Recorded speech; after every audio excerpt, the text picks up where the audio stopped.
आज के क्लास में हम लोग पढ़ने जा रहे हैं, ये ग्रामर का छोटा सा और बेसिक टॉपिक है, व्हाट इज सेंटेंस।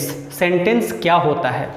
बचपन से हम लोग सीखते आ रहे हैं, sentence is group of words which impart complete sense और deliver a complete thought.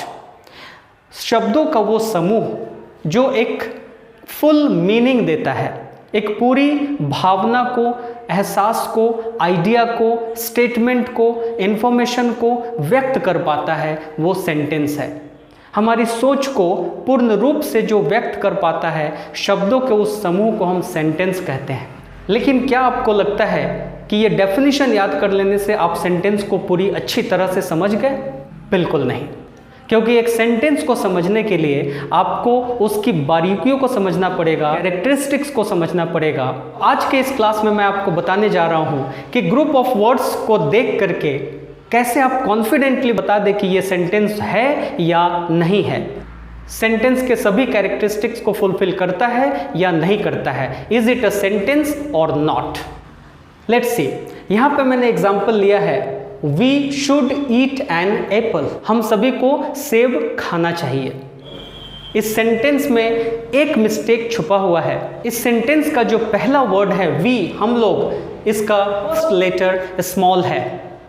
And students, यहाँ पे मैं आपको बता देता हूँ कि एक सेंटेंस को सेंटेंस होने के लिए उसके फर्स्ट वर्ड का फर्स्ट लेटर ऑलवेज कैपिटल होना चाहिए।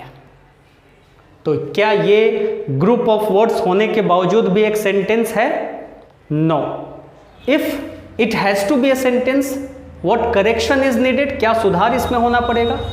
इस स्मॉल डब्ल्यू को हमने कैपिटल डब्ल्यू कर दिया। अब ये बिल्कुल सेंटेंस के कैरेक्टरिस्टिक्स को मीट करता है और पूर्ण रूप से एक सेंटेंस है। Let's see another example. Same sentence को मैंने लिखा है, थोड़ा सा अलग लिखा है, we should eat an apple.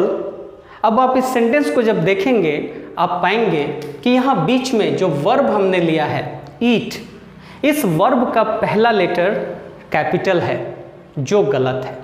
अब यहाँ से आपको क्या सीखना है कि किसी भी सेंटेंस का फर्स्ट वर्ड का फर्स्ट लेटर तो कैपिटल होना ही चाहिए, साथ ही साथ सेंटेंस के बीच में जितने भी वर्ड्स आ रहे हैं वो सभी स्मॉल लेटर में ही होंगे, except if it is proper nouns.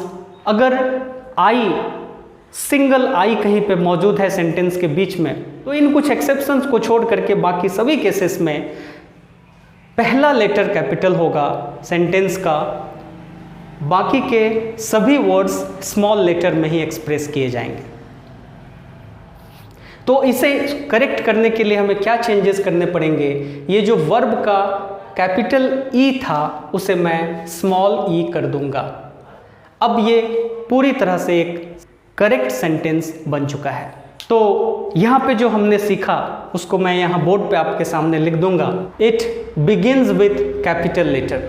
Sentence हमेशा कैपिटल लेटर से स्टार्ट होता है। दूसरा एग्जाम्पल देखते हैं। ये मैंने सेंटेंस लिया है, दे कॉम्प्लेन्ड। और जब आप इसको ध्यान से देखेंगे यहाँ पे एक मिस्टेक है। वो मिस्टेक क्या है? दे कॉम्प्लेन्ड के बाद में कोई भी फुल स्टॉप नहीं है, कोई भी मार्क ऑफ पंक्चुएशन नहीं है। ये मिस्टेक है। अगर इसे एक सेंटेंस होना है तो कैरेक्टरिस्टिक्स में ये भी शामिल है कि हर एक सेंटेंस का जो एंड होगा, जो अंत होगा, वो मार्क ऑफ पंक्चुएशन से होगा, and that mark of punctuation will be the ending punctuation. और यहाँ पे एंडिंग पंक्चुएशन है फुल स्टॉप। सो अब ये पूरी तरह से एक करेक्ट सेंटेंस हो चुका है। सेकेंड सेंटेंस देखिए, ओह आई एम टायर्ड। यहाँ पे आप देख रहे हैं कि फुल स्टॉप तो है, एंड में फुल स्टॉप तो है, बट ये जो मार्क ऑफ एक्सक्लेमेशन है, यहाँ पे मार्क ऑफ पंक्चुएशन मिसिंग है। और चूंकि ये एक एक्सक्लेमेटरी सेंटेंस है, जब हम यहाँ पे मार्क ऑफ एक्सक्लेमेशन लगा देंगे तब जाकर के ये कंप्लीट सेंटेंस हो जाएगा। So now it is a complete sentence. Third sentence को देखिए, डू यू हैव सिंपैथी? क्या तुम्हारे पास संवेदना है? ये तो एक क्वेश्चन है, but here no question mark. It means correction की ज़रूरत है।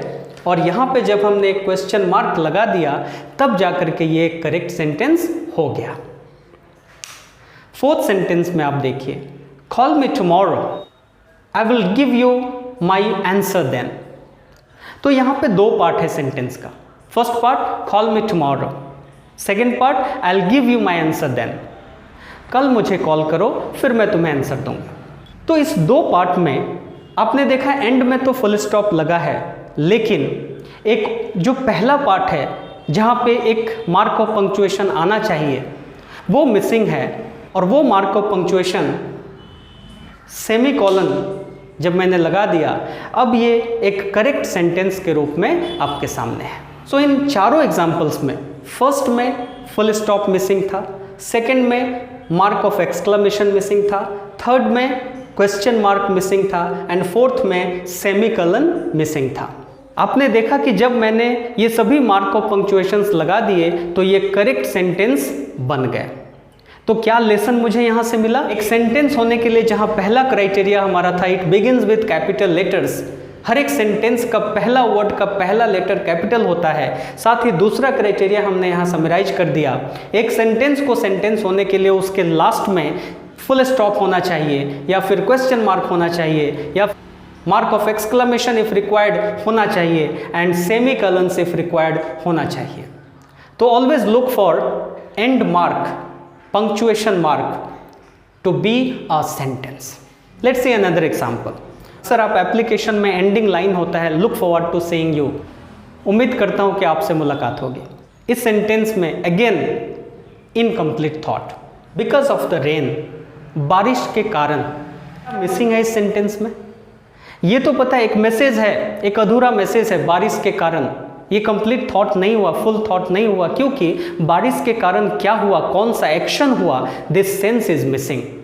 सो एक्शन को दिखाने के लिए, एक्शन को रिप्रेजेंट करने के लिए, एक्शन को शो करने के लिए यहाँ पे क्या होना चाहिए था, एक वर्ब होना चाहिए था, जो वर्ब यहाँ पे मिसिंग है।